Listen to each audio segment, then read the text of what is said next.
ତାପରେ କବି କ'ଣ କହିଲେ? କବି କହିଲେ ଜଗତ ଜନନୀ ବୋଲି ତୁମ ନାମ କି ସେ କିପରି ଦେଲା, ତୁମ ଦର୍ଶନ ପାଇଁ ଲାଗିଥିଲେ ଥିଲା ବାଲା ଠେଲା ପେଲା। ତ କବି କହୁଛନ୍ତି ମାଆଙ୍କୁ କି ତୁମ ନାଁ ଜଗତ ଜନନୀ କିଏ ଦେଲା? କ'ଣ ପାଇଁ ନା ତମେ ତ ଖାଲି ସହରକୁ ପଳେଇ ଯାଉଛ, ସହରକୁ ଯାଇ ଫେରି ଯାଉଛ। ତାପରେ ତୁମ ନାମ ଜଗତ ଜନନୀ କିଏ ଦେଲା?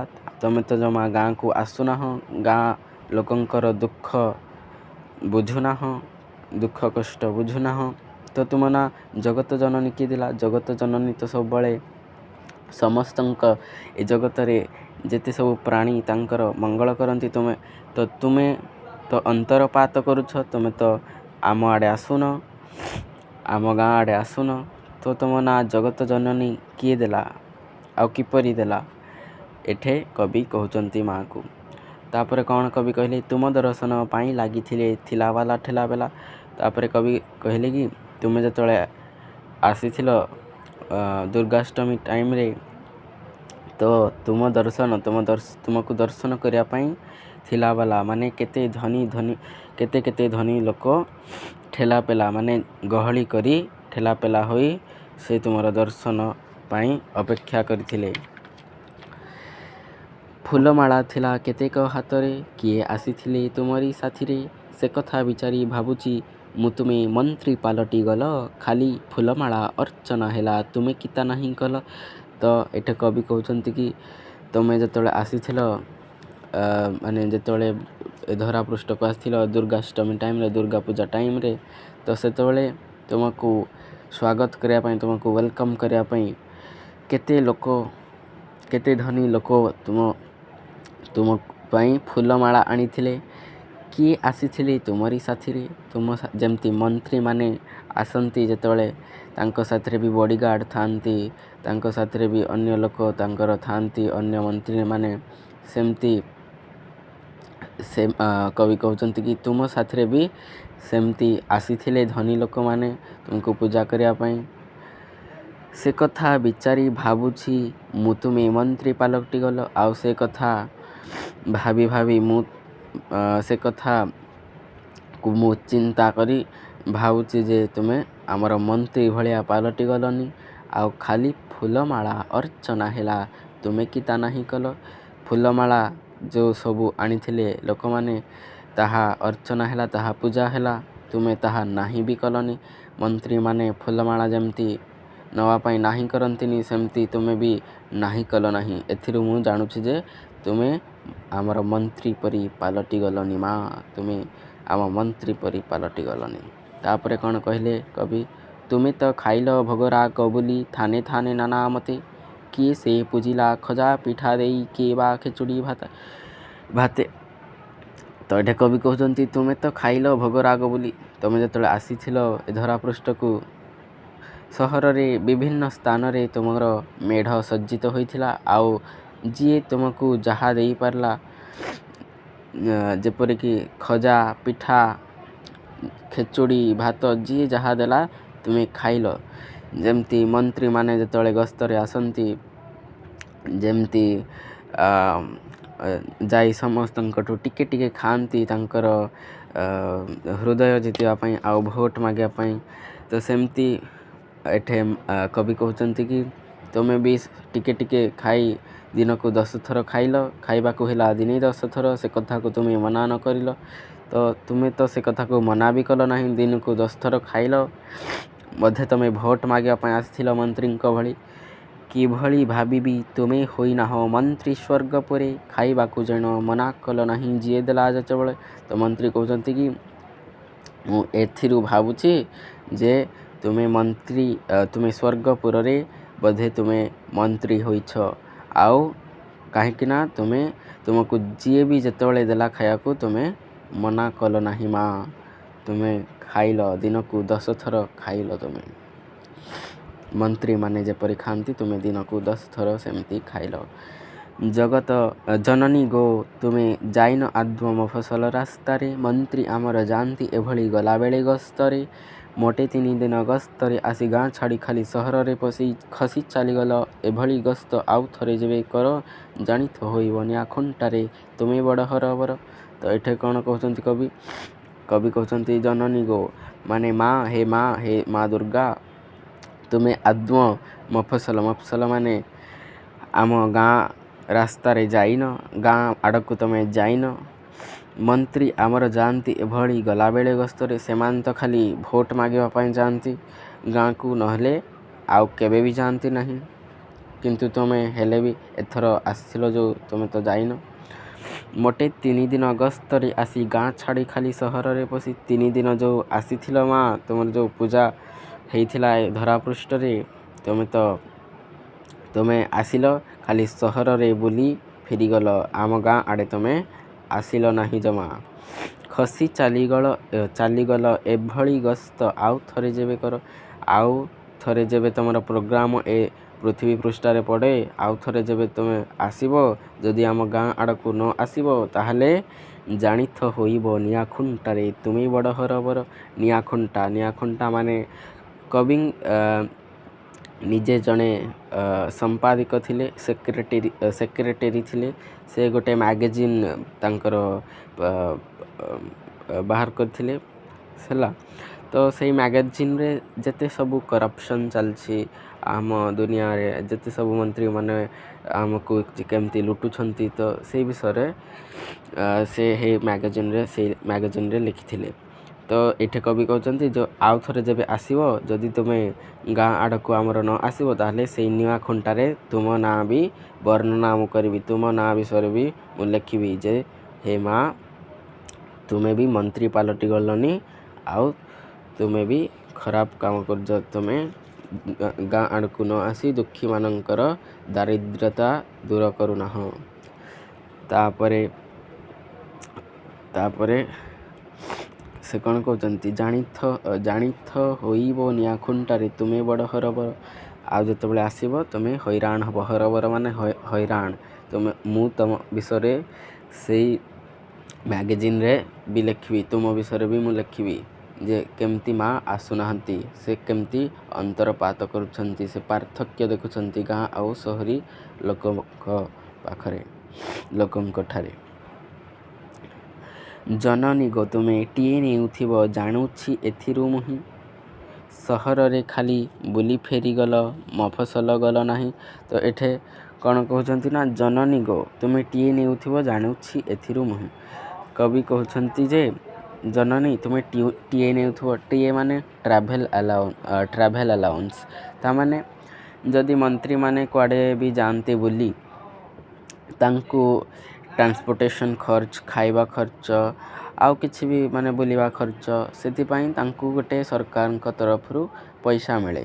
ତ ସେଥିପାଇଁ ଏଠି ବି କବି କହୁଛନ୍ତି କି ମା ତୁମେ ଟିଏ ନେଉଥିବ, ସେଥିପାଇଁ ତୁମେ ବୋଧେ ଆସିଥିଲ ଏ ଧରାପୃଷ୍ଠକୁ, ତୁମ ଟୁର୍ରେ, ତୁମ ଗସ୍ତରେ ଆସିଥିଲ।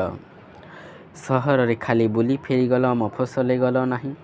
ତୁମେ ଖାଲି ସହରରେ 3 ଦିନ ଯେଉଁ ତୁମର ପୂଜା ଅର୍ଚ୍ଚନା ହେଲା, ତୁମେ ଖାଲି ସହରରେ ବୁଲି ଫେରିଗଲ, ମଫସଲ ଗାଁ ଆଡ଼କୁ ଜମା ଗଲ ନାହିଁ। ଟିଏ ବିଲ୍ ଦେଲେ ଦେବ କେତେ କରି, ଜାଣିବେ ସେ କଥା ବ୍ରହ୍ମା ମୁରାରି। ଟିଏ ବିଲ୍ ଦେଲେ ଦେବ କେତେ କରି।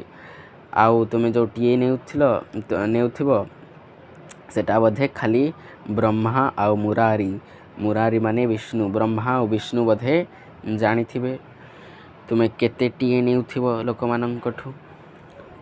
ଏତିକି ମୁଁ ଜାଣେ ମଫସଲେ ତୁମେ ଗଲ ନାହିଁ ଜାଣି କରି, କାଦୁଅ ରାସ୍ତା ଅଭାବ ଶସ୍ତା ଲୋକଗଡ଼ା ମଫସଲି। ଏବେ କବି କହୁଛନ୍ତି କି ମୁଁ ଜାଣେ ଯେ ତୁମେ ମଫସଲ କ'ଣ ପାଇଁ ଗଲ ନାହିଁ, କ'ଣ ପାଇଁ ନା ତୁମେ ଆମର ଗାଁ ଆଡ଼ରେ ଆମ ଗାଁରେ ତ କାଦୁଅ ରାସ୍ତା ପକ୍କା ରାସ୍ତା ନାହିଁ, ପିଚୁ ରାସ୍ତା ନାହିଁ, କାଦୁଅ ରାସ୍ତା, ଅଭାବ ଶସ୍ତା ମାନେ ଆମ ଗାଁରେ ସମସ୍ତଙ୍କ ପାଖେ ଏତେ ଅଭାବ ଯେ ସେଟା ଶସ୍ତା ହେଇପଡ଼ିଛି। ସବୁଆଡ଼େ ଅଭାବ ଅଛି ସବୁ ଜିନିଷର। ଲୋକଗଡ଼ା ମଫସଲି ଆଉ ସହରୀ ଲୋକମାନଙ୍କ ଭଳି ସେ ଶିକ୍ଷିତ ନୁହନ୍ତି, ସେ ତ ମଫସଲି ଲୋକ। ତୁମେ କ'ଣ ପାଇଁ ଯିବ ମା, ମୁଁ ବୋଧେ ଏଥିରୁ ଜାଣିପାରୁଛି ଯେ ଏହି କାରଣରୁ ତୁମେ ଆମ ମଫସଲ ଆଡ଼କୁ ଆସିଲନି। ଦେଖିଥିବ ମା ନଗ୍ର ବିହାରୀ ମନ୍ଦିର କେତେ ବୁଲି, ଆଗ ପରି ଆଉ ତୁମ ସେବା ଲାଗି ନାହିଁ କାହିଁ ଛେଦ ଛେଳି।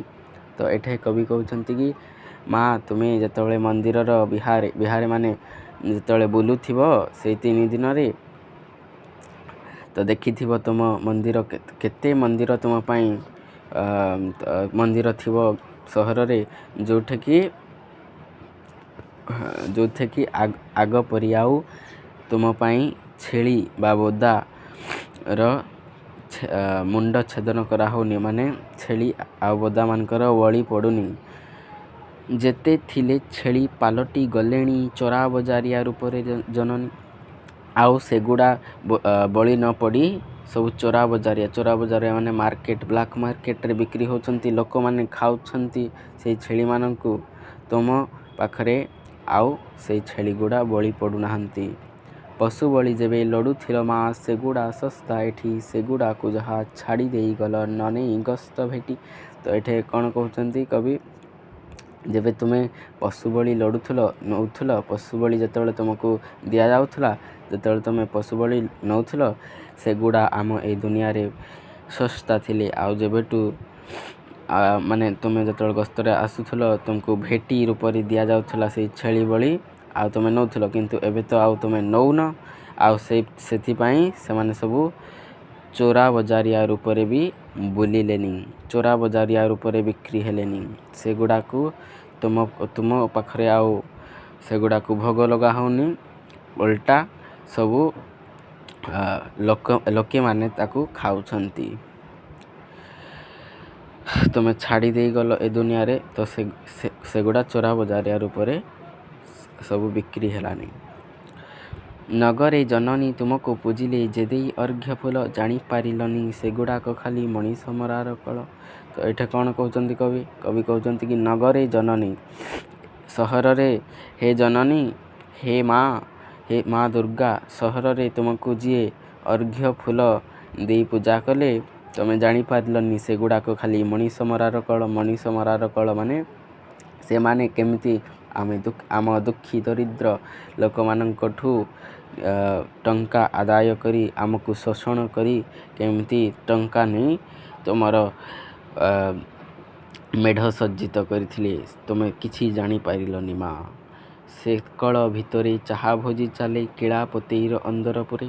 ତ ଏଠି କୁହାଯାଇଛି ଯେ ସେଇ କିଳାପତେଇର ଅନ୍ଦରପୁରେ ମାନେ ହେଲା ସହରରେ ମନ୍ତ୍ରୀମାନଙ୍କର ବଡ଼ ବଡ଼ ବିଲ୍ଡିଂ ଭିତରେ ଚାହା ଭୋଜି ଚାଲେ। ଏଟା କବି ଲେଖିଥିଲେ ଚାହା ଭୋଜି, କିନ୍ତୁ ଆଜିକାଲି ତ ସବୁ ମଦ ମାଂସର ଭୋଜି। ତ କବି କହୁଛନ୍ତି କି ଆମଠୁ ସେମାନେ ସବୁ ଟଙ୍କା ନେଇ ମଦ ମାଂସର ଭୋଜି କରୁଥିଲେ, ଆଉ ତମେ ସେଗୁଡ଼ା କିଛି ଜାଣିପାରିଲନି ମା।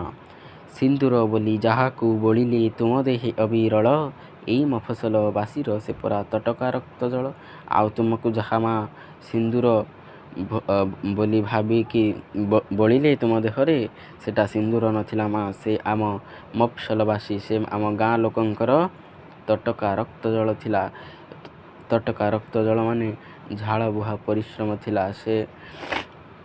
ସେ ସିନ୍ଦୁର ତୁମ ପାଇଁ ଆମେ ଯାହା ସବୁ ପରିଶ୍ରମରେ ଆମେ ଅର୍ଜନ କରିଥିଲୁ ଯେଉଁ ଧନ, ସେଥିରୁ କିଣା ଯାଇଥିଲା। ଆମକୁ ଶୋଷି ମନ୍ତ୍ରୀମାନେ ଆମଠୁ ଧନ ଅର୍ଜନ କରି, ଆମଠୁ ଧନ ଲୁଣ୍ଠନ କରି ନେଇ ତୁମକୁ ସିନ୍ଦୁର କିଣି ବୋଳିଥିଲେ ମା, ଆଉ ତୁମେ ସେଗୁଡ଼ା କିଛି ଜାଣିପାରିଲନି। ଆଉ ସେ ସିନ୍ଦୁର ହେଲା ଆମ ରକ୍ତ ଜଳ, ତଟକା ମାନେ ଫ୍ରେଶ୍ ରକ୍ତ ଜଳ। ଏଥର ତ ଗଲ ଆଉ ଥରେ ଯେବେ ପ୍ରୋଗ୍ରାମ ପଡ଼େ କେବେ, ମେମୋରାଣ୍ଡମ ଦେଉଛି ଆଗରୁ ଭୁଲିବ ନାହିଁଟି ଲୋଭେ। ତ ଏଠି କବି କହୁଛନ୍ତି ପୁଣି ଏଥର ତ ଗଲ ଆଉ ଥରେ ଯେବେ ଏ ଧରାପୃଷ୍ଠରେ ପ୍ରୋଗ୍ରାମ ପଡ଼ିବ ତୁମର, ତୁମେ ଯେତେବେଳେ ଟୁର୍ରେ ଆସିବ, ଗସ୍ତରେ ଆସିବ, ତାହେଲେ ମୁଁ ତୁମକୁ ମେମୋରାଣ୍ଡମ ଆଗରୁ ଦେଉଛି। ମେମୋରାଣ୍ଡମ ମାନେ ସ୍ମାରକପତ୍ର, ମାନେ ରିମାଇଣ୍ଡର ଦେଇଦେଉଛି ଯେ ତୁମେ ଆମକୁ ଭୁଲିବ ନାହିଁ। ଆଉ ମାଟି ବାଲି ବୋଳା ମଫସଲ ତଳ, ରକ୍ତ ପାଲଟେ ଯହିଁ ଲୁହ ଝାଳ। ଆଉ ତୁମେ ଆମ ଗାଁ ଆଡ଼କୁ ଆସିବ, ମାଟି ବାଲି ବୋଳା ମଫସଲ ଅଞ୍ଚଳକୁ ଆସିବ, ସହର ତଳ ଅଞ୍ଚଳକୁ ଆସିବ, ଆଉ ଦେଖିବ ଯେଉଁଠିକି ଆମେ ଖଟିଖିଆ ଲୋକ କେମିତି ଦିନ ରାତି ପରିଶ୍ରମ କରି ଆମ ରକ୍ତ ଲୁହ ଝାଳରେ ପରିଣତ କରି ଆମେ ସୁଖ ଶାନ୍ତିରେ ବଞ୍ଚୁଛୁ। ଆଉ କେମିତି ସବୁ ଧନୀ ଲୋକମାନେ ଆସି ଆମକୁ ଲୁଣ୍ଠିତ କରୁଛନ୍ତି, ଆମର ପଇସା ଟ୍ୟାକ୍ସ ରୂପରେ ନେଇଯାଉଛନ୍ତି। ସେଇଠି ପଖାଳ ଖାଇଯିବ ଥରେ ଶାଗ ଲୁଣ ମରିଚରେ। ଆଉ ମା' ତୁମେ ଯେତେବେଳେ ଆସିବ ଆମ ଗାଁକୁ, ଆମେ ତୁମକୁ ପଖାଳ, ଶାଗ, ଲୁଣ ଆଉ ଲଙ୍କା ଦେବୁ ଖାଇବାକୁ। ଆଉ ତୁମେ ଖାଇକି ଥରେ ଦେଖ ଯେ କେତେ ସ୍ୱାଦ ଲାଗୁଛି ଏହି ମଫସଲମାନଙ୍କର ଖାଦ୍ୟ। ତୁମେ ତ ଭୋଗରାଗ ଖାଇ ସହରରେ ଭୋଗରାଗ ଖାଉଥିବ। ଆମେ ତ ସେଗୁଡ଼ା ଦେଇପାରିବୁନି, ଆମେ ତ ଗରିବ ଲୋକ। ଆମ ପାଖେ ଥରେ ପଖାଳ ଖାଇକି ଦେଖ ମା', ଆମେ ତୁମକୁ କେମିତି ୱେଲକମ୍ କରୁଛୁ ଦେଖ ମା', ଆସ ଥରେ ଆମ ଆଡ଼େ ମା'। ଭୋଟ ଦେଇଛ ହିଁ ଥର ଥର କରି ମଣିଷ ମନ୍ତ୍ରୀ ଗଢ଼େ। ଆଉ ତୁମେ ଜାଣିବ ଏଠିକୁ ଆସିଲେ ଯେ ଆମେ ହିଁ ସବୁ ମଣିଷମାନଙ୍କୁ ଭୋଟ ଦେଇକି ଥର ଥର କରି ମଣିଷମାନଙ୍କୁ ମନ୍ତ୍ରୀ ରୂପରେ ଗଢ଼ୁଛୁ। ସେଇ ମନ୍ତ୍ରୀ ଗୁଡ଼ାକୁ ଆମେ ଗଢ଼ୁଛୁ ଯେ କାଳେ ସେମାନେ ଆମର କଷ୍ଟ ବୁଝିବେ ଆଉ ଆମର ଦାରିଦ୍ର୍ୟତା ଦୂର କରିବେ। କିନ୍ତୁ ସେମାନେ ଆମ କଷ୍ଟ ବୁଝୁନାହାନ୍ତି। ତୁମେ ଥରେ ଆସ ଆଉ ତୁମେ ସବୁ ସତ କଥା ଜାଣିବ ମା'।